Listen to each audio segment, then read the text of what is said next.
Nós vamos começar o nosso mini curso. Nós vamos tratar sobre as diferentes abordagens e indicadores com foco na conservação e estudos de etnobiologia. Eu me chamo Adriana, eu sou formada em licenciatura e bacharelado em ciências biológicas, sou mestre em desenvolvimento do meio ambiente e atualmente eu faço doutorado em desenvolvimento do meio ambiente. Eu trabalho com botânica, fitossociologia, florística e no doutorado eu trabalho dentro do ramo da etnobiologia com etnobotânica, em etnobotânica de quintais. Aqui do lado tem um QR Code com os meus contatos, né, o Lattes, e vocês podem acessar o meu currículo, os trabalhos, os contatos, e-mail, se vocês quiserem conversar mais um pouco sobre isso. Agora, meu amigo Aníbal vai falar um pouco sobre ele. Então, gente, primeiramente, espero que esteja todo mundo bem. Olá a todos e a todas, né? Meu nome é Aníbal, eu sou formado em licenciatura pela Universidade Federal do Piauí, fiz Ciências Biológicas, né? Licenciatura em Ciências Biológicas. Atualmente estou mestrando no programa de Desenvolvimento do Meio Ambiente, também da Universidade Federal do Piauí. Durante minha graduação e agora no mestrado, eu trabalho com etnobiologia e serviços ecossistêmicos. Durante esse meio tempo que eu tive de pesquisa, né, que ainda considero que seja muito pouco comparado a meus amigos e as pessoas que eu sou fã, digamos assim, eu sempre foquei na questão de análise de estatísticas, até por isso foi o convite da Adriana de estar me chamando para participar desse mini curso com vocês, que está falando um pouco sobre esses métodos e tal. E também trabalhei muito com esses métodos aplicados ao geoprocessamento. No canto esquerdo, se eu não me engano de vocês, vocês podem estar vendo dois QR Codes, um deles é do meu ResearchGate e do outro é do meu currículo Lattes. Lá vai ter um pouco de informação sobre minha formação, sobre o que eu fiz durante minha graduação e agora no mestrado. Tem contatos. No research você pode me chamar para a gente conversar, bater um papo e tal, sobre pesquisa, sobre alguma dúvida que você venha a ter. E é isso. A gente agora vai entrar realmente no que se trata o mini curso. A gente vai começar com uma pequena pincelada no que é etnobiologia, como ela funciona e por aí vai. E essa parte vai ficar com a Adriana. Então, Adriana, é com você. Então, gente, a etnobiologia, ela estuda as relações entre as sociedades humanas e o seu ambiente, né? Ela envolve um arcabouço teórico que trabalha tanto as ciências sociais quanto as ciências biológicas, e ela bebe de várias fontes, né? A gente vai ter várias disciplinas que vão contribuir para a metodologia da etnobiologia. Então, ela vai trabalhar com a zoologia, ela vai trabalhar com os animais, com as plantas, com o relevo, com o clima. Então, a etnobiologia, ela trabalha todo com esse arcabouço dessa relação das percepções culturais do homem e a natureza. Dentro da etnobiologia, a gente tem um dos ramos que tem a maior concentração de pesquisas dentro da etnobiologia, é a etnobotânica, né? Principalmente na América Latina. E não seria diferente aqui também. No Piauí e Maranhão, a gente tem a maior concentração de estudos em etnobotânica. A etnobotânica, ela consiste em estudar as relações do homem e a planta, as crenças, as percepções, a questão do uso. E aí a gente tem plantas de usos variados, né? Plantas alimentícias, plantas medicinais, plantas místicos religiosas. Dentro da etnobiologia, é necessário, antes de iniciar as pesquisas, é necessário ter esse contato com a comunidade. Então, uma das técnicas que a gente utiliza é chamada de rapó. O Aníbal vai falar um pouco para a gente do que seria essa técnica e qual a importância dela para os estudos etnobiológicos. Então, gente, o rapó é uma das técnicas que todo mundo usa, somente nas pesquisas sociais, mas eu já gostaria de falar que elas não se restringem às pesquisas sociais e na etnobiologia. Mais para frente eu vou falar para vocês o qual é importante em pesquisas puramente ecológicas, por exemplo, e como a gente deve estar fazendo esse tipo de abordagem para tentar fazer com que os nossos dados, a nossa pesquisa, ela tenha um resultado legal, sem nenhum viés, sem nenhum problema, porque, querendo ou não, sempre pode vir acarretar algum problema, e a maioria desses problemas podem ser resultados de um rapport mal feito. O que é rapport? Rapport é uma palavra de origem francesa, né, que foi absorvida em diversas línguas, inclusive na brasileira, por nós pesquisadores. Ela quer dizer nada menos, nada mais que trazer de volta ou criar uma relação com a pessoa. Ou seja, o pesquisador ele vai criar uma relação com a pessoa que ele está entrevistando, ou com as pessoas, ou com a comunidade em si. Esse tipo de utilização dessa técnica, ela se deu basicamente dentro das pesquisas em psicologia e ciências sociais, e aí ela passou a ser utilizada dentro da etnobiologia, e como eu vou falar mais para frente, dentro de outras pesquisas, ela também se faz necessária, mesmo que às vezes ela não seja utilizada da forma que ela deve. E ela vai trazer 3 componentes básicos. Atenção mútua, que é quando você passa a dar uma atenção que você espera ter quando você está falando sobre sua pesquisa, para a pessoa que vai estar falando sobre as experiências dela ou tentando tirar suas dúvidas, uma positividade mútua e uma coordenação de como vai estar sendo feita essa relação entre vocês. Um ponto importante dentro do rapport é a empatia. E a empatia dentro do rapport ela é muito útil dentro dessa técnica, porque ela permite você criar laços entre as pessoas, entre você e a pessoa e a comunidade, como eu já havia falado. E dentro do rapport, quando a gente está trabalhando, a gente está aprendendo, a gente está lendo sobre, e até às vezes quando a gente escuta, muitas pessoas elas só falam, pratiquei a técnica do rapport, ou vou utilizar a técnica do rapport, e muitas vezes, para quem está começando, é muito complicado entender isso, e aí, quando eu escutei a primeira vez que era rapport, e depois me explicaram que era rapport, mesmo assim eu ainda fiquei com algumas dúvidas, que eu trouxe para vocês, que são as dúvidas mais comuns, que eu já escutei dentro de sala de aula, dentro de colegas que estavam começando a pesquisa, que era, Aníbal, o rapport é somente para as pesquisas sociais, e quando eu faço um rapport, eu preciso ficar amigo da pessoa que eu vou entrevistar, ou das pessoas que eu vou entrevistar, e aí eu vou começar a tentar desmistificar esses pontos para vocês. O primeiro ponto significa que você não precisa ser amigo daquela pessoa, você só precisa ter empatia, que é uma coisa que eu vou manter em todos os slides, essa questão da empatia, porque você passa a entender que sua opinião não é o centro do universo, digamos assim. E quando você vai entrevistar outra pessoa, você precisa de outra pessoa para a sua entrevista, para a sua coleta de dados, quer dizer, para o decorrer da pesquisa, você precisa entender que, às vezes, o ponto de vista da outra pessoa ele é válido. Por mais que você considere que ele seja cientificamente errado, que ele tenha algumas incoerências, para aquela pessoa, aquilo é válido. A forma como ela entende o mundo, a forma como ela entende a natureza, a forma como ela se interrelaciona com as pessoas, é aquela forma. O que você tem que fazer é ser empático e, na medida do possível, né, aceitar aquilo ali sem gerar nenhum desconforto, tanto para você, como pessoa, tanto para o entrevistado. Algumas vezes já escutei pesquisadores que falavam da seguinte forma para mim: Aníbal, eu deixei acontecer isso, por mais que para mim seja desconforto, tenha gerado um desconforto, eu acabei deixando porque era importante. E às vezes isso, quando a gente fica meio desconfortável com a situação, a pessoa que a gente está entrevistando, ela entende isso, e a gente também acaba ficando disperso, coletando dados errados e tal. Então a gente tem que tentar achar um consenso do que é bom para a gente e o que é bom para outra pessoa. E aí, a gente tem que, ao mesmo passo que a gente se faz ouvir, a gente deve ser ouvido.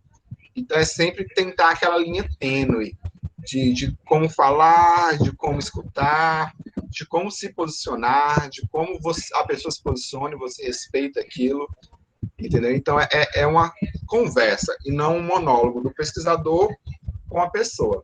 você também precisa escutar, que é uma das coisas mais importantes que a gente tem dentro da etnobiologia, é escutar o que a outra pessoa tem a nos ensinar, o que ela tem a nos passar de informação.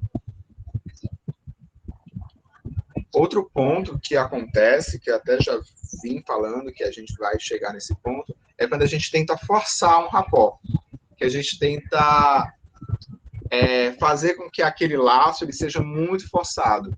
E quando esse laço é muito forçado, a gente não vai conseguir nada de bom, nem de dados, nem de comprometimento da outra pessoa com a nossa pesquisa, que a gente não vai conseguir responder a nossa pergunta, porque imagine só, imagine que você está numa conversa com uma pessoa super chata e que você não queria estar ali. Você não queria estar naquela conversa, é que nem aquelas pessoas que te param para oferecer cartão no meio da rua. Você não quer estar ali. Você está ali para fazer outra coisa.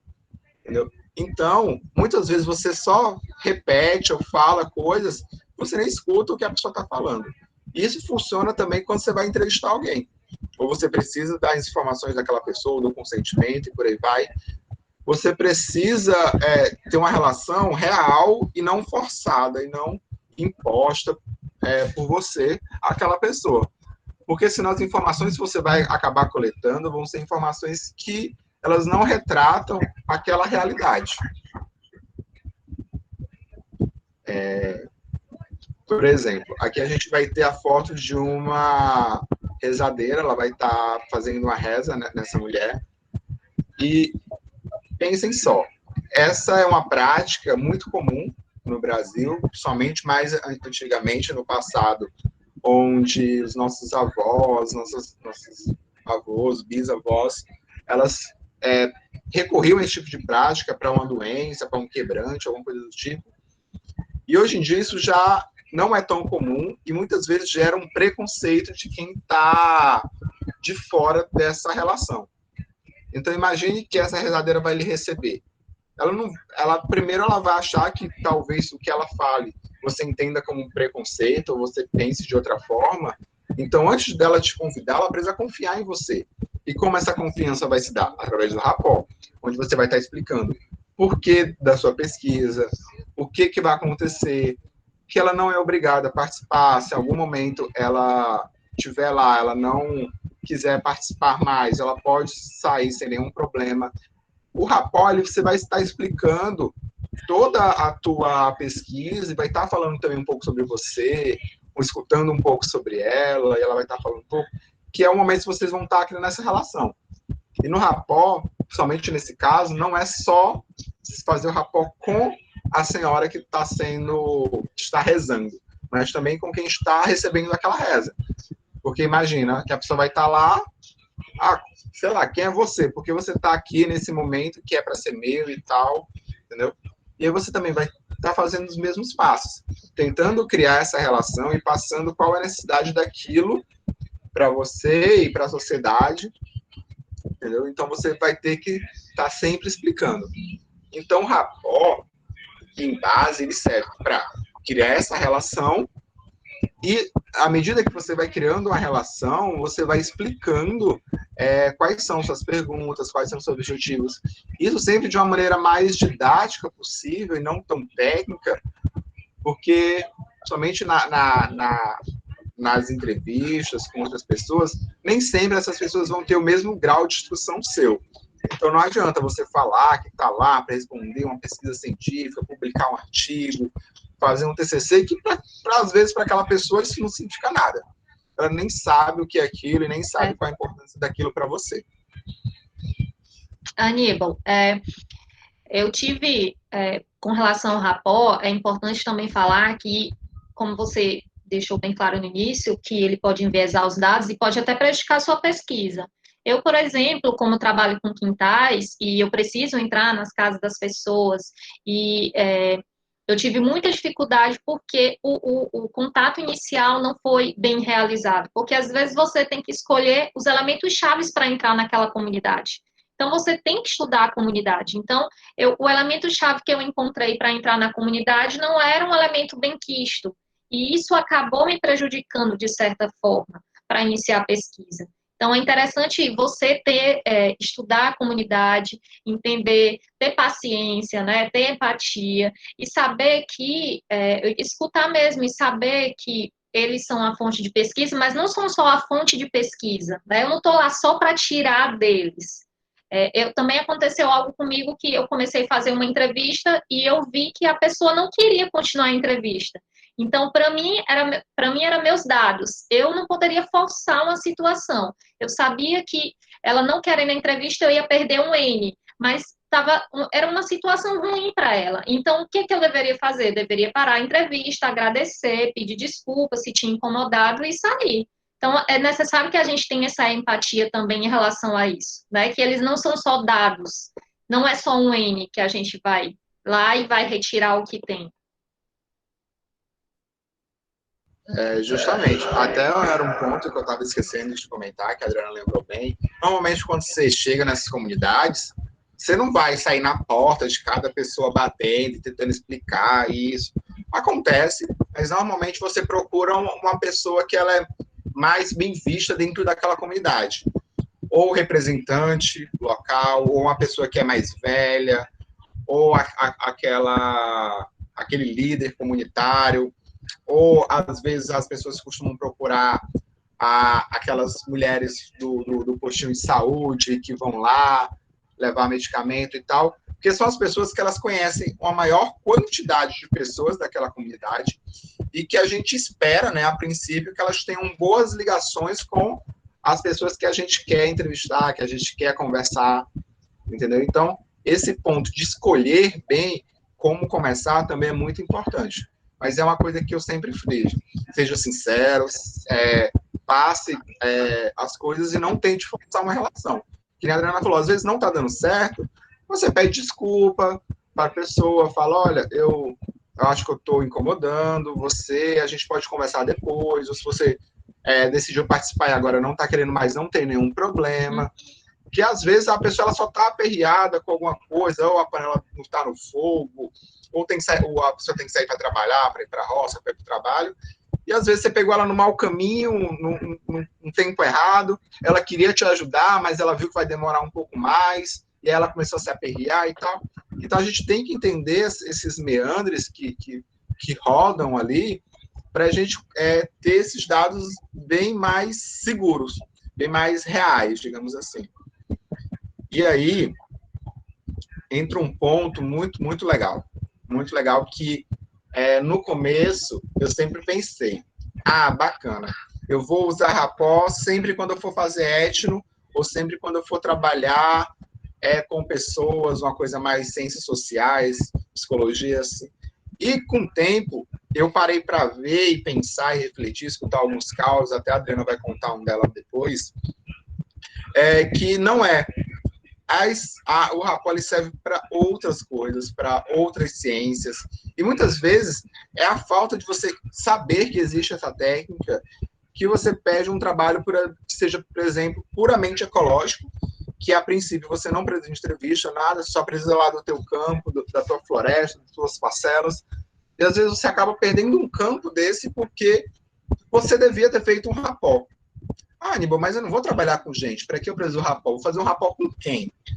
Então, eu vou trazer esse exemplo para vocês. Imaginem que vocês querem fazer uma pesquisa nesta floresta, nesta mata, nesta localidade. Ali eu tentei trazer uma casinha de fundo para vocês não esquecerem das pessoas. Muitas vezes, não há tanto tempo atrás e a partir de agora, é muito difícil a gente encontrar uma área que a gente não vai encontrar o ser humano próximo a ela, ou até mesmo dentro dela, né? Pegando seus recursos ou vivendo dentro daquela área, daquela reserva. Então, muitas vezes a gente vai fazer um trabalho que seja, por exemplo, ficar fazendo parcelas, um trabalho de fito, de levantamento florístico, né? A gente às vezes esquece que existem pessoas próximas àquele local, que elas entram, elas transitam sobre aquele local, elas podem acabar mexendo, e o rapó ele entra para isso, para tentar assegurar mais uma vez que sua pesquisa seja muito bem feita e que ela não venha a ter problemas. Imagine, por exemplo, que você vai fazer um trabalho, vai trabalhar com parcelas. Você precisa demarcar os quadrantes, você precisa demarcar algumas espécies, que você vai fazer medições e tal. E aí você marca, faz essas marcações, tira ponto de GPS do centro e tal, bacana. Mas você sempre vai se ligar mais naquelas marcações visuais, naquele quadrado que você fez entre as árvores, naquela fita que você amarrou em uma determinada espécie para marcar determinado ponto. E às vezes você pega e acaba não conversando com ninguém sobre aquilo. Você chegou lá, entrou na mata, fez e saiu. O que acontece é que muitas vezes, e nem as pessoas estão agindo de má fé, acontece que uma pessoa entra na mata porque ela quer coletar alguma determinada espécie, ela só quer passar por ali, e ela vê uma fita amarrada na árvore, um quadrante ali feito, e ela acaba pisando, tirando, destruindo aquelas marcações que você fez, e ela não sabia que aquilo ali era um trabalho, que porquê daquilo ali. Então é muito importante a gente ter um rapport dentro dos locais que as pessoas utilizam aquilo. Porque imagina, se eu tivesse antes chegado na comunidade ou nas pessoas que a gente sabe mais ou menos que utilizam aquela área e falado, olha, eu vou fazer uma pesquisa, eu quero saber quais são as plantas que tem aqui e tal, e para isso eu preciso fazer um quadrado, marcar algumas árvores. Então, se possível, se vocês estiverem andando por lá e precisarem tirar alguma coisa, alguma espécie, ou andar, por favor, evitem as espécies que estão marcadas, ou evitem as espécies que estão dentro daquele quadrante, porque são espécies que eu estou vendo, eu preciso que elas continuem lá, pelo menos até o término da pesquisa, entendeu? Isso vai fazer com que seus dados saiam legais, saiam de boas. Porque imagina que você está lá fazendo uma questão de sobrevivência daquela espécie, alguém vai lá e corta aquela espécie. E aí você perdeu um N, entendeu? Que, às vezes, um simples papo pode resolver. A gente tem estudos, por exemplo, de fenologia, que estuda o comportamento vegetativo e reprodutivo das espécies vegetais, e aí, às vezes, eu tenho que marcar 30 indivíduos, né, de uma planta, de uma espécie tal, como o curatela americana, que é a sambaíba, muito comum no Maranhão, no Piauí. E se eu passo 2 anos investigando isso, e se eu perder uma espécie, imagine que um ano eu passo investigando, no outro ano ela foi cortada, alguma coisa assim. E sobre o rapó, nessa questão das áreas, também é importante para que a gente possa entrar nas áreas, é importante para que a gente possa entender também, que a gente vai falar mais tarde sobre a questão da amostragem, é importante que eu entenda também essa comunidade vegetal a partir da percepção das pessoas. Então, eu não tenho como trabalhar só com a vegetação sem colocar as pessoas. Então, as pessoas, é importante eu entender essa percepção delas, e para isso é preciso ter esse contato. Então, a gente acaba achando, nos estudos ecológicos, ou que eu vou estudar só plantas e animais, não tem gente, eu não preciso falar com a comunidade. E aí, depois, eu não falo com a comunidade e eu acabo tendo resultados, por exemplo, eu vou falar sobre a frequência, eu vou ter lá os dados fitossociológicos e eu vou dizer que a menor frequência de uma espécie tal é porque ela tem sido muito retirada, sendo que eu nem sei se ela tem sido retirada mesmo, né? Pode ser a frequência, ela pode ser rara mesmo, por outras questões. Então, a gente está falando aqui no geral sobre o rapó, né? Porque ele é bastante importante, tanto em pesquisas ecológicas, principalmente nas pesquisas etnobiológicas. Agora vai falar de 2 abordagens bastante utilizadas em pesquisas, né? A abordagem qualitativa e a quantitativa. A gente também vai falar de alguns exemplos. E o Aníbal agora vai falar um pouco sobre a abordagem qualitativa.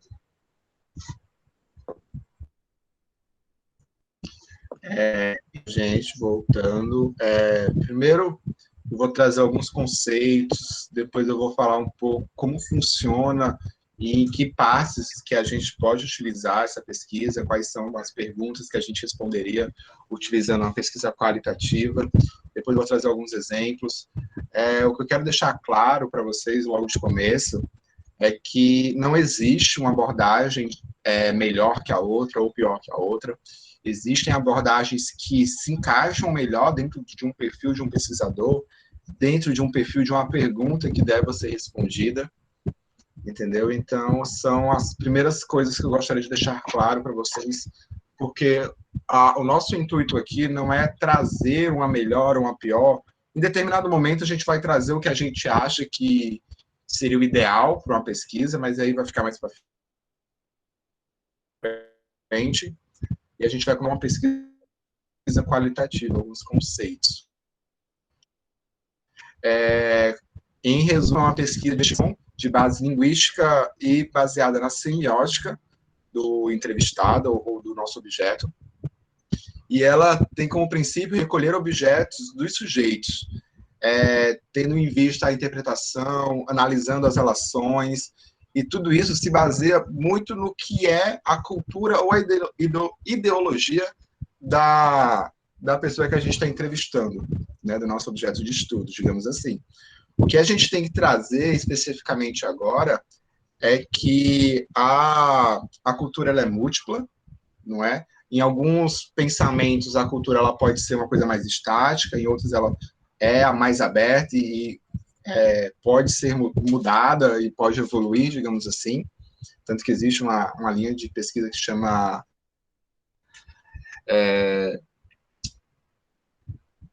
Teologia Cultural Evolutiva, que estudaria mais ou menos essa questão, e que, diferente da perspectiva que a gente vai ver da quantitativa, né, ela não segue hipóteses previamente definidas. E as variáveis elas são definidas depois do início da pesquisa, no decorrer da pesquisa, já que uma vez que você precisa entender como o seu interlocutor ele revê e vê o mundo. Você vai com certos objetivos e as suas variáveis vão surgindo depois. Como característica, você tem foco direto no ambiente natural, como uma fonte de coleta de dados, e o pesquisador ele passa a ser um instrumento dessa coleta, e o interlocutor, mais uma vez, como objeto que vai ser estudado. Muitas vezes ela apresenta um caráter descritivo, não é? E o significado ele é dado pelas pessoas, e esse significado pode ser o mais variável possível, dependendo, mais uma vez, da cultura, do local, da percepção que aquela pessoa tem sobre determinado objeto, ou situação, ou coisas, ou... A gente vai ver mais para frente mais exemplos sobre isso. Como eu estava continuando falando, muito da pesquisa qualitativa ela pode ser, por exemplo, utilizada para fazer análise de sentimento, determinar qual emoção determinado objeto ou período ou qualquer evento pode causar aquela pessoa. Também mostra as diversas formas de percepção que aquela comunidade tem sobre determinado evento, mostra as interações, o comportamento. Tudo isso pode ser e deve ser, muitas das vezes, abordado por uma perspectiva qualitativa, entendeu? De uma forma mais descritiva, mais elaborada, digamos assim. E dentro os passos da pesquisa qualitativa, existem alguns estudos que são, teoricamente, e que a gente vai ver que só podem ser utilizados, digamos assim, ou na sua maioria das vezes, através de uma pesquisa qualitativa. Por exemplo, a etnografia, a teoria embasada, estudo de caso. Esse estudo de caso ele pode ser quali ou quant, mas a gente trouxe aqui ele na visão mais quantitativa. Pesquisas fenomenológicas, desculpa, gente, que é uma palavra assim, tem umas palavras que não saem, então essa é uma delas. E pesquisas de narrativa, né? E agora eu vou trazer alguns exemplos muito, muito claros que a gente consegue ver dentro da etnobiologia. E eu vou explanar mais ou menos um pouquinho como isso é feito, quais são as suas visões e por aí, vai. Por exemplo, a etnografia ela é muito, muito, muito utilizada na etnobiologia, ela já foi mais utilizada. Hoje em dia não são feitas tantas pesquisas etnográficas, né? Algumas até são feitas, mas aí já são trabalhos que têm um caráter mais antropológico, digamos assim. mas elas surgiram ali por volta do século XIX, início do século XX, e elas tinham como base descrever uma cultura que até onde então ela era desconhecida. Ela descrevia um povo e aprofundava dentro da comunidade, dentro das suas crenças, dentro dos seus rituais sociais, dos seus rituais religiosos.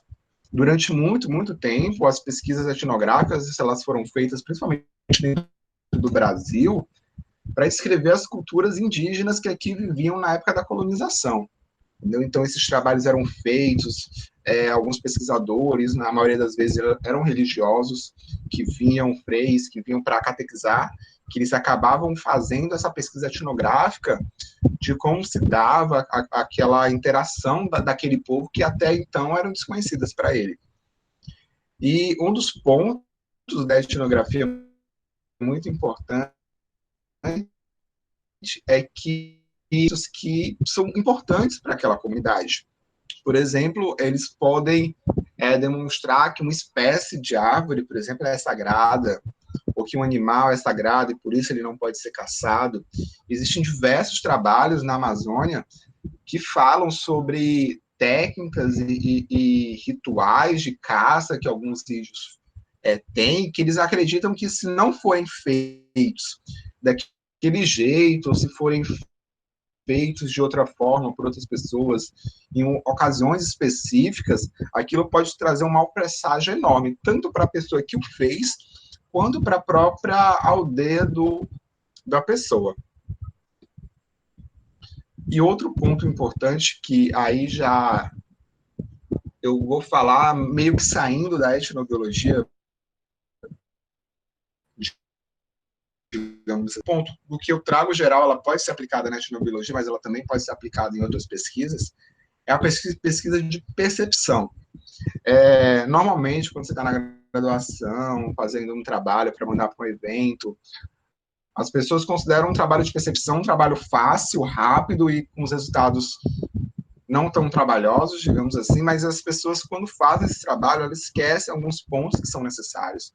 E aqui a gente vai trazer mais ou menos uma visão de que seria percepção e dar alguns toques que podem melhorar o trabalho e podem até, provavelmente, levar a uma publicação ou serem aceitos mais rápido dentro desses congressos e eventos.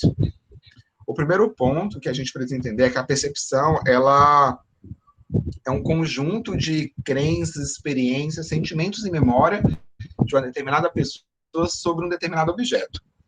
Entendeu? Então, ele usa esses fenômenos, né, culturais e de percepção da própria pessoa, de sentimento da própria pessoa, para mostrar como ela se sente em determinada situação, ou sobre um evento, ou sobre um objeto, e por aí vai. Por exemplo, existem trabalhos de percepção que eles focam em contextos ambientais. Por exemplo, como a pessoa se sente em um ambiente mais natural, ou como a pessoa se sente ao frequentar um ambiente mais aberto, se ela se sente segura, se ela se sente mais insegura, se ela acha que as possibilidades dela viver naquele ambiente seriam maiores se esse ambiente fosse mais arborizado, ou se ela entende que esse ambiente mais arborizado é melhor para a sua saúde ou não. Isso a gente consegue através de pesquisas qualitativas, entendeu? Outro ponto é se, por exemplo, ela acredita que os fatores socioeconômicos eles interferem dentro de um determinado local, ou também se o pesquisador quer saber se esses fatores socioeconômicos eles respondem diferente a uma determinada pergunta. Por exemplo, se uma pessoa um pouco mais pobre, ou com a menor renda, no caso, ele vai ver um desses dois ambientes que está ao lado dele como uma fonte de renda, ou não, ou como um local que ele se sinta, que ele acha que vai ser melhor para ele, por ele não ter uma renda. E por que ele acha isso? Quais são os sentimentos? Quais são as visões? Por que ele acha isso? É da cultura dele? É da crença? Ele acha? Eu já viveu isso na infância? Isso são perguntas e são respondidas muito por questões qualitativas. que não necessariamente você precise quantificar esses dados para dar uma resposta. Simplesmente a forma como ele fica mais seguro, dependendo do caso, é uma resposta, ou até uma resposta boa ou ruim. A gente não entra nesse caso, nesse mérito, se a resposta seria melhor ou não, se ela fosse quantificada, mas sim mostrar que ela pode ser feita isso de uma forma qualitativa, de mostrar como isso afeta em diferentes variáveis. Outro ponto que a pesquisa qualitativa ela foca é que ela pode mostrar quais são os papéis sociais de determinadas pessoas em uma comunidade. Por exemplo, se eles se agrupam para determinada atividade de acordo com o gênero, ou a idade influencia. Então, a gente pode estar vendo que a idade é um número, mas ela não é um número importante para a gente. Só quer saber se as pessoas mais velhas, no caso, elas têm uma maior distribuição em determinadas escalas sociais daquela comunidade, se eles conseguem perceber o ecossistema de forma diferente, se eles acham que aquele ecossistema pode ser melhor extraído ou não, e também se existem conflitos de interesse. Esse conflito de interesse é um viés muito grande que está vindo agora em várias pesquisas, que são diferentes percepções de conflitos, ainda mais de demarcação de terra, em comunidades que elas são mais interioranas, ou que elas estão em zonas de amortecimento de unidades de conservação, de florestas. Então, a pesquisa qualitativa ela entra nesse papel para tentar mostrar, né, como as pessoas entendem e sentem esses ambientes. E depois disso, a gente vai partir para as pesquisas quantitativas, que agora vai ficar com a Adriana. Ela vai dar uma pincelada para vocês sobre esse ponto. E aí, Adriana, é com você agora. Então, a abordagem quantitativa, quando é que eu devo usar a abordagem quantitativa, né? Geralmente a gente pensa, quando tem número, que é uma marca da pesquisa quantitativa. Mas uma coisa que a gente tem que entender é que eu uso a pesquisa quantitativa quando eu tenho um problema bem definido, e aí ele vai ser entendido como foco da pesquisa. Dentre as características da abordagem da pesquisa quantitativa, eu tenho as medidas precisas e confiáveis. Eu posso utilizar a estatística. Também tem a questão da precisão dos resultados, né? Eu posso fazer inferência a partir da análise de uma amostra. Outra característica dela é que ela pode ser generalizada, né? E aí, na precisão dos resultados, é importante por quê? Porque eu vou buscar evitar erros de análise e interpretação.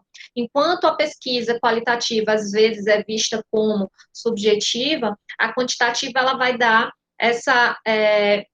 uma precisão dos resultados. Então, como o Aníbal falou, não é que exista uma pesquisa melhor do que a outra, uma abordagem em detrimento da outra. Aqui nós estamos falando das várias abordagens e quais vão se aplicar no momento que você vai escolher lá o problema da sua pesquisa. Outra coisa também da pesquisa quantitativa é que ela vai testar a hipótese e ela vai analisar variáveis. Existem vários tipos de pesquisas, de estudos quantitativos. O objetivo aqui, gente, não é esgotar, né, esse assunto, nós estamos trazendo várias abordagens, mas nós vamos focar em algumas que vão se adequar aqui ao que a gente vai estar falando. Então, os tipos de estudos quantitativos existem os estudos de levantamento, que eles trabalham com amostra e tentam generalizar, os estudos de correlação, que vai trabalhar com a relação entre variáveis, a pesquisa causal comparativa trabalha com a questão da causa e efeito, e a pesquisa experimental, ela trabalha com a manipulação dessas variáveis. Então, trazendo um pouco para o nosso minicurso, eu vou falar um pouco sobre dos estudos de levantamento e falar um pouco precisamente dos estudos de levantamento da vegetação. E aí a importância deles nos estudos etnobiológicos. a amostragem da vegetação. Então, a análise da vegetação, ela é importante porque ela vai relacionar, ela vai poder com a sua atividade vegetal, com a percepção, com o uso, né, das comunidades locais. Então, é preciso a gente entender que existem alguns critérios que eu devo utilizar para fazer análise da vegetação. Então, a primeira questão é a seleção da área de estudo. É necessário prestar atenção sobre esses critérios, se eles são de ordem administrativa, é um município, ou de ordem ambiental, o clima, o relevo, a vegetação. A outra questão é a determinação dos métodos de amostragem. Existem vários métodos de amostragem utilizados, mas em estudos ecológicos e em etnobiológicos, etnobotânicos, precisamente, a gente utiliza três tipos, que é o aleatório, sistemático e o preferencial. O aleatório eu tenho uma vegetação, e aí de posse da localização dessa vegetação, eu vou escolher pontos aleatórios para fazer o levantamento. No sistemático, que é mais utilizado, eu escolho um ponto de partida, e aí, como vocês podem ver aqui nessa figura, a partir desse ponto de partida, eu coloco pontos fixos de onde vai ser levantada essa vegetação. Então, vamos supor, no método de parcela, que eu vou falar depois. Então, eu escolho uma parcela daquela vegetação, e aí eu escolho um ponto fixo, daqui a 50 metros eu vou levantar outra parcela, né? É importante, e tem um preferencial, que o preferencial eu vou escolher qualquer ponto com a ajuda da comunidade.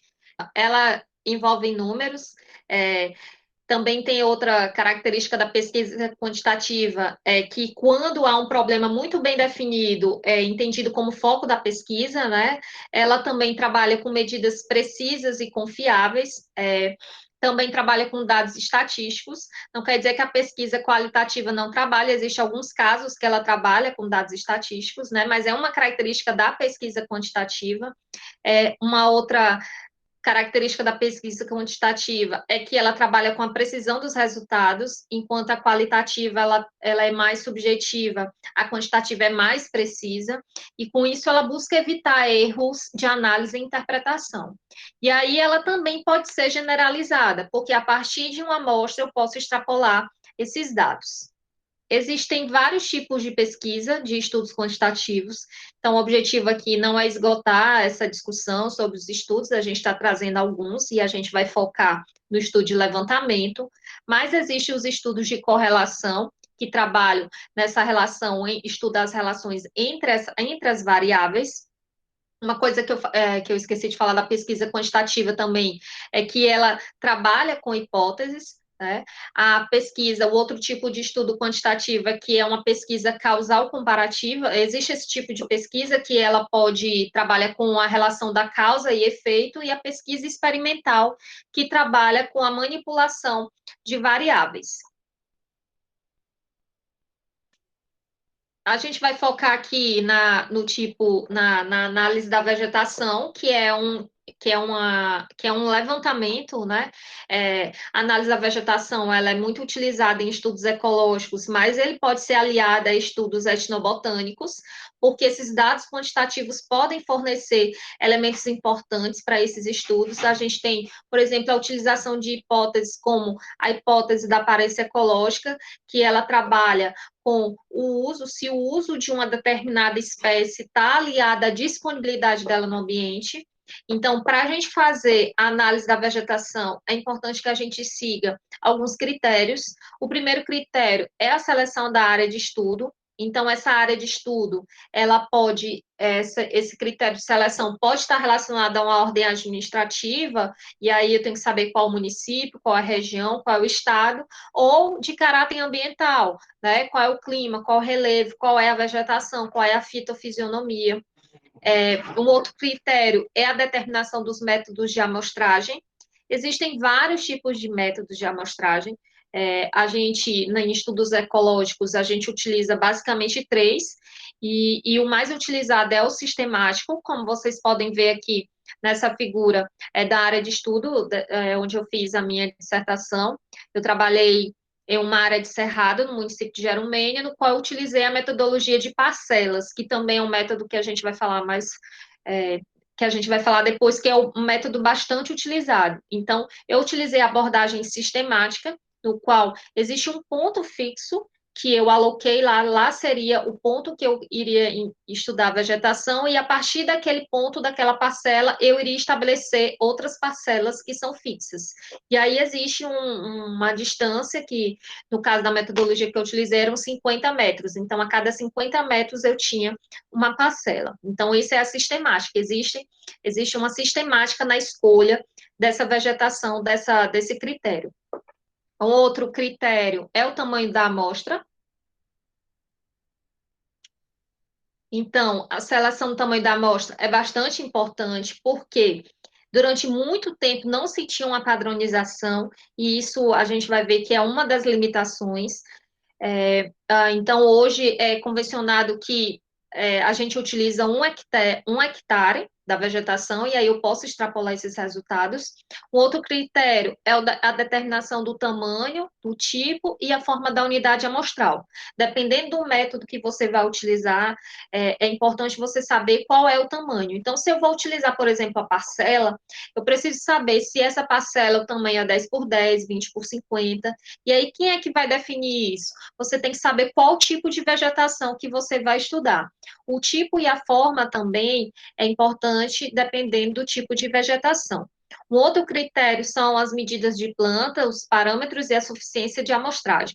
Então, as medidas de planta, então, quando eu vou fazer o levantamento da vegetação, é necessário saber quais são os critérios de inclusão. Qual a vegetação que eu vou utilizar? Lembrando que esses métodos que eu estou falando são para plantas lenhosas, né? Arbustos e árvores. Para plantas herbáceas, existem outros métodos utilizados.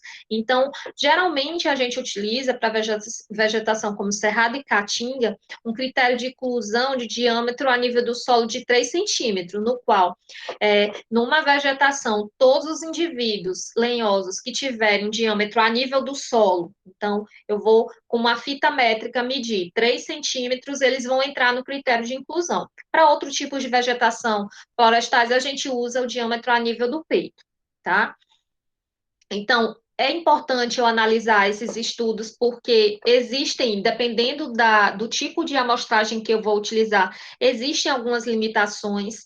Então, alguns métodos escolhidos podem subvalorizar a biodiversidade local. Então, dependendo do método que você vai utilizar, é importante você ver se isso não vai subvalorizar, se você vai realmente levantar o que está lá, né? E a outra questão é a falta de padronização dos métodos, porque eu não posso, se eu escolho uma parcela, eu não posso comparar, por exemplo, com um ponto quadrante. Da mesma forma, se eu estou escolhendo uma análise da vegetação, que eu estou colocando critério de inclusão de 3 centímetros, eu não posso comparar com 3 centímetros a nível do solo com o diâmetro a nível do peito de 5 centímetros. Da mesma forma, não posso comparar cerrado com caatinga.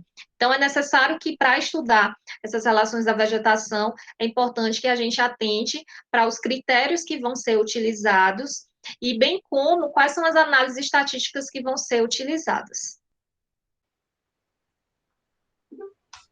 Então, gente, vamos continuar. O ponto que a gente discutiu até agora foi o que era etnobiologia, o rapó. A gente falou um pouco sobre métodos qualitativos, métodos quantitativos. E no decorrer, quando a gente falava dessas abordagens, a gente sempre tentou deixar claro, e a gente vai enfatizar agora, principalmente nesse momento, que não existe uma abordagem melhor e não existe uma abordagem pior. As duas abordagens, elas servem para responder determinadas questões e vai dar afinidade do pesquisador. Porém, eu e a Adriana, quando a gente costuma trabalhar, a gente é parceiro em algumas coisas, a gente sempre tenta abordar isso de uma forma mais conjunta. Porque, assim, à medida que o qual ele responde algumas coisas, ele deixa uma brecha para outras. E a mesma coisa no quant. Então, é sempre uma pergunta que alguns pesquisadores fazem, que a gente já tem essa resposta, na verdade, nos nossos trabalhos, que é o que usar. Ou eu uso quali, eu uso quant. Como eu já falei algumas vezes, eu vou repetir, qual e quant, além de você tentar ver qual se enquadra mais no seu perfil de pesquisador e da sua pergunta, a gente concorda, nós dois, que o misto é a melhor forma de se trabalhar. Por quê? O misto ele vai incorporar tanto a abordagem qualitativa quanto a quant. Eu queria, nesse momento, vocês fizessem uma analogia na cabeça de vocês, que enquanto o quali ele representaria um lado da moeda, por exemplo, a cara, e o quant, a coroa, você nunca tem a noção do todo. Sempre vai ficar faltando uma parte para você entender. Então, quando você consegue juntar as duas, você tem uma noção melhor daquele cenário, daquela sua pergunta. Você consegue ter uma visão melhor do que está acontecendo. E elas superam, né, a visão antagônica do que é quant, do que é quali, se qual usar. Usa as duas. Se você conseguir usar, se for adequado a sua pesquisa, a gente sempre aconselha a usar as duas. Na maioria das vezes, você vai conseguir fazer isso. Aqui tem uma chargezinha muito, muito legal, que, de um lado, ela vai explicar o que seria um método quantitativo. Por exemplo, aqui um pesquisador está tentando ver qual vai ser a quantidade de pessoas que vão comer esse taco de graça, vão ser atraídas por essa propaganda, digamos assim. E aí ele vê e chega a uma determinada conclusão. Interessante, apenas uma entre 75 pessoas experimentou. Então ele já está trabalhando com a quantidade de um percentual, de uma análise. E no método qualitativo, a abordagem é outra. O entrevistador vai chegar e falar assim: pode me dizer como se sentiu ao experimentar os tacos grátis? E ele vai responder: bom, para dizer a verdade, surpreso e um pouco desconfiado. E aí o entrevistador, por quê?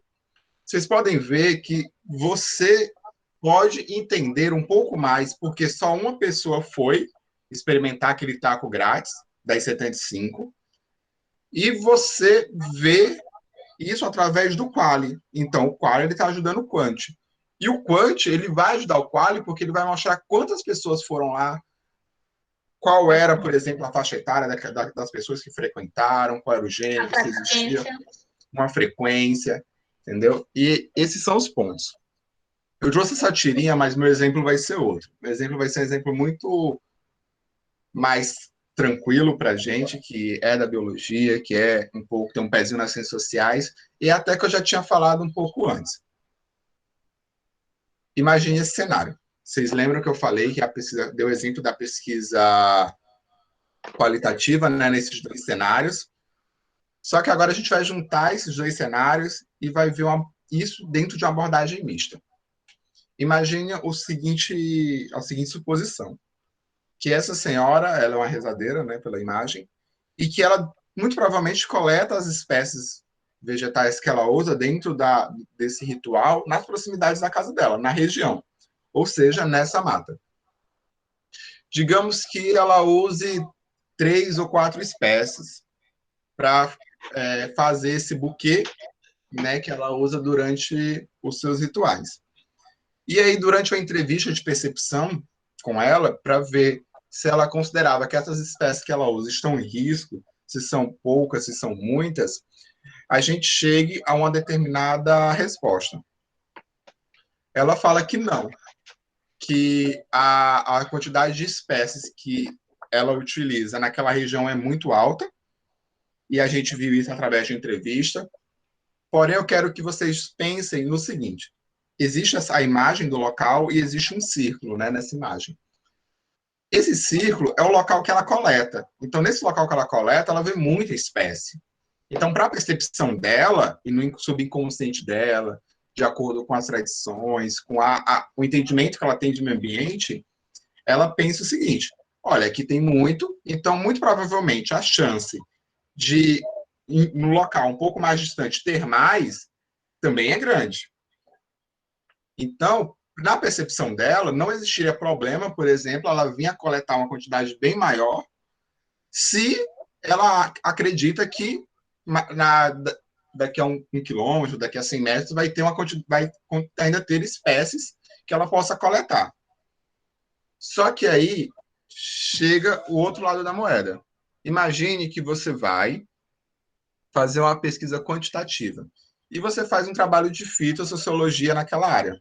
Você pega 1 hectare, como a Adriana falou, até 2, 3 ou mais, dependendo. O mínimo é 1 hectare, né, para dar uma representatividade boa. Mas, digamos, você extrapole, você faça com 3 hectares e você trabalhe com parcelas. Só que quando você faz isso, você vê que a distribuição dessas espécies nessas parcelas e dentro desses hectares não é igual. E se a gente fizesse um retrato dos 3 hectares como um todo, a gente veria que as espécies estão restritas àquele espaço dela e que a quantidade é muito pouca. Então, muito provavelmente, se existisse uma coleta demasiada daquela área e viesse a acabar, a possibilidade daquelas espécies entrarem em extinção local naquela área seria muito grande. Então, a gente vê que, enquanto a percepção dela, de uma forma mais qualitativa, existe uma grande quantidade de espécies, na verdade. Quando a gente passa para uma quantitativa, existem muito poucas espécies. Então, de um lado tem mais, de um lado tem menos. Se a gente só olha a percepção, a gente vai ter um resultado. Se a gente só olha a fita, a gente vai ter outro resultado. Que aquelas espécies são raras. Tá, mas e aí? Eu não sei se ninguém coleta. Então não tem por que eu me preocupar em preservar, em conservar aquelas espécies se elas estão lá, estão de boa. Não sei se ninguém coleta, então por que eu vou conservar? Entendeu? Então, o que vocês têm que ver é que não existe um certo. Esse cenário ele poderia ser o contrário. A senhora falar que são poucas as espécies que vai ter de quantidade, a abundância vai ser pouca, na verdade. E no trabalho de fito, eu constatar o contrário, que tem muita. Porém, ela vai estar deixando de usar aquelas espécies, ela usa com muito cuidado. Às vezes ela deixa de fazer uma reza que talvez ela considere importante para ela, mas ela deixa de fazer porque ela acha que se ela extrapolar aquela quantidade, ela vai ficar sem no futuro. Então ela prefere diminuir a quantidade e ter por um maior período. Isso pode atrapalhar muito bem a conservação cultural daquela tradição dela. Uma vez que ela vai estar deixando de fazer com a maior quantidade, vai estar deixando de, talvez, monetarizar aquele recurso, e ela vai passar a procurar outra atividade para que ela possa viver, digamos assim. Então, o que a gente quis mostrar para vocês, ainda mais nesse exemplo, é que não existe um certo. As duas são complementares, a gente indica que elas sejam complementares. Por quê? Quando você entende os dois cenários, é daí que você pode partir para um cenário de conservação, de preservação, daquelas espécies vegetais, ou daquelas espécies animais, ou de uma preservação cultural, de uma conservação cultural, entendeu? Então, são esses pontos que você precisa entender. E esses pontos, eles só são ligados quando você faz uma pesquisa tanto quali quanto quant. Mas é claro, Aníbal, eu não quero fazer quant, eu só quero fazer quali, não está errado. Só que você tem que entender que você vai ficar ser um espectro daquele cenário retratado. Você vai poder fazer só algumas generalizações. Você vai poder falar até determinado ponto. Isso também serve na Quant. Por mais que na Quant a gente consiga extrapolar os dados, a gente também fica amarrado porque a gente não sabe se aquela espécie é usada, como ela é usada, qual a percepção da comunidade. Porque não adianta nada eu chegar e fazer um trabalho e falar que tem pouco ou tem muita espécie, se para a população que usa, a percepção deles é totalmente o contrário. Então, elas não se casam. Então, a partir desse momento, a gente vai falar um pouquinho mais sobre conservação, só para estar fechando agora essa questão do mini curso. Mas, nos métodos, é isso que a gente queria passar. A gente sabe que foi uma pincelada assim, muito pequena que a gente deu, mas que é o básico. É daqui que dá para vocês ir caminhando e procurando outras coisas. Como eu e a Adriana falamos, a gente sempre vai estar à disposição, porque conversar sobre ciência, para quem gosta de fazer ciência, é uma coisa legal, entendeu? Então a gente só vai entrar na conservação, depois a gente volta para conversar um pouquinho mais com vocês. Pode ir, Adriana. Então, é importante quando a gente fala desses termos conservação e preservação, a gente distinguir, porque a gente vê muita confusão em relação a isso.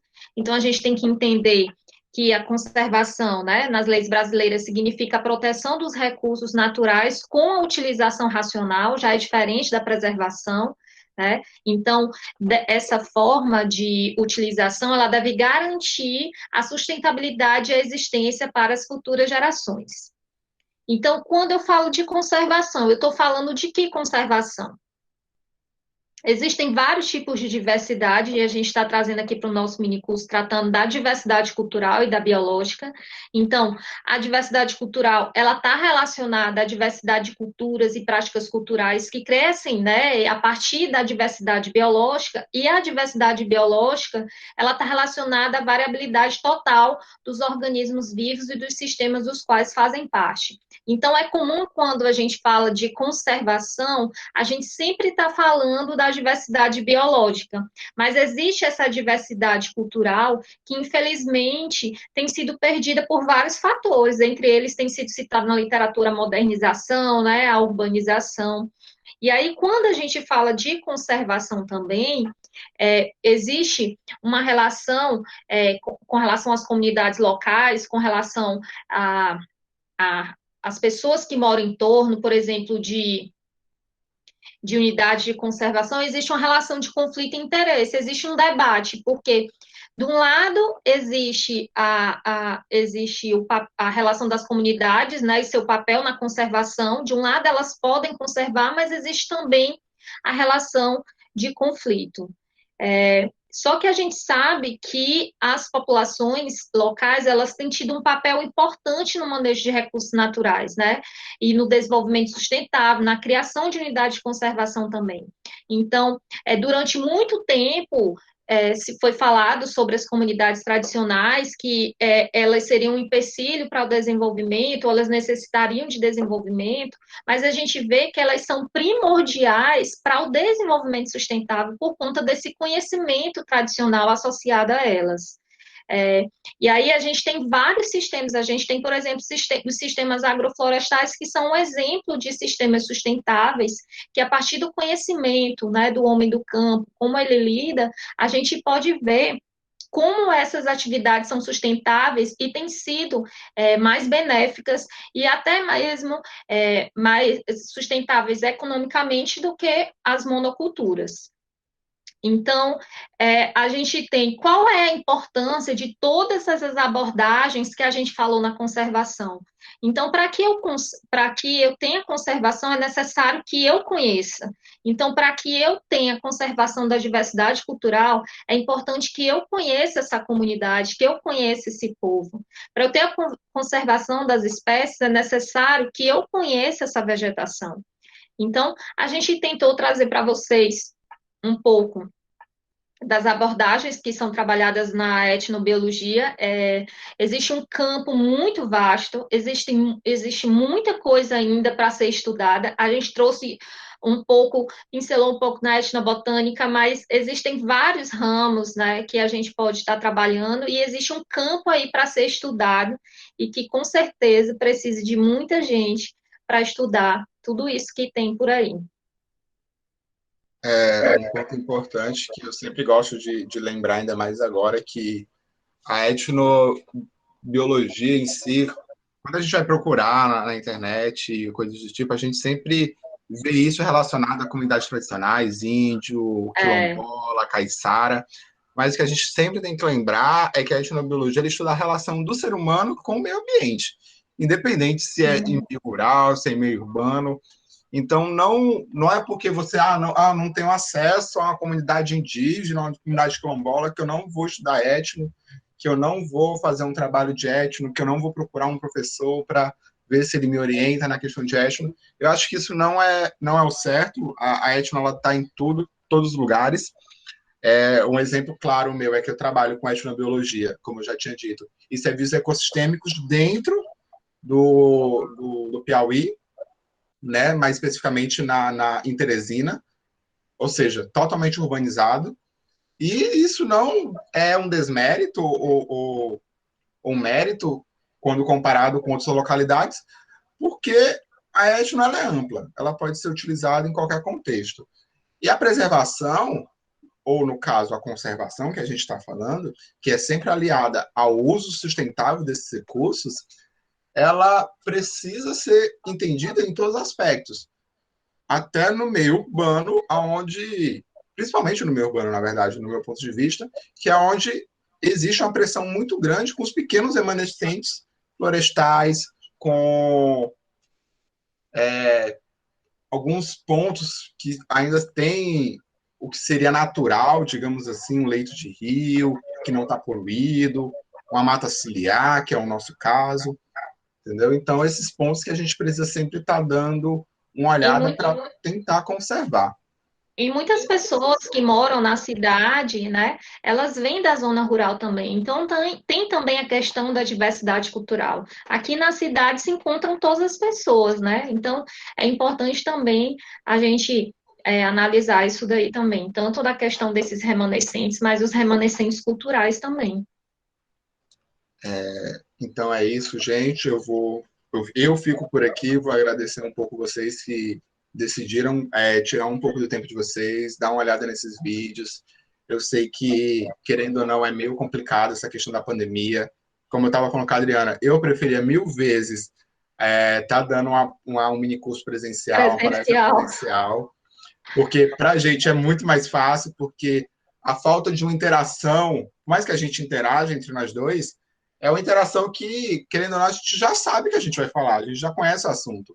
Então a gente, às vezes, talvez possa ter deixado de falar uma coisinha aqui, uma coisinha ali, porque a gente não tem quem olhar e não sabe se a pessoa está meio perdida, se ela talvez precisasse que a gente falasse uma coisa aqui, uma coisa ali, ou ela quisesse dar um exemplo dela e aí pudesse trazer outros temas, Sim, sim, a mas a gente interação enriquece. pois é, justamente. Então a gente fica à disposição, tem os QR Sim, Codes no começo do vídeo, tem os e-mails que vocês podem encontrar na página do evento. Então é isso, a gente está aqui, muito obrigado e espero que todo mundo fique em paz e com saúde. Obrigado, gente. é.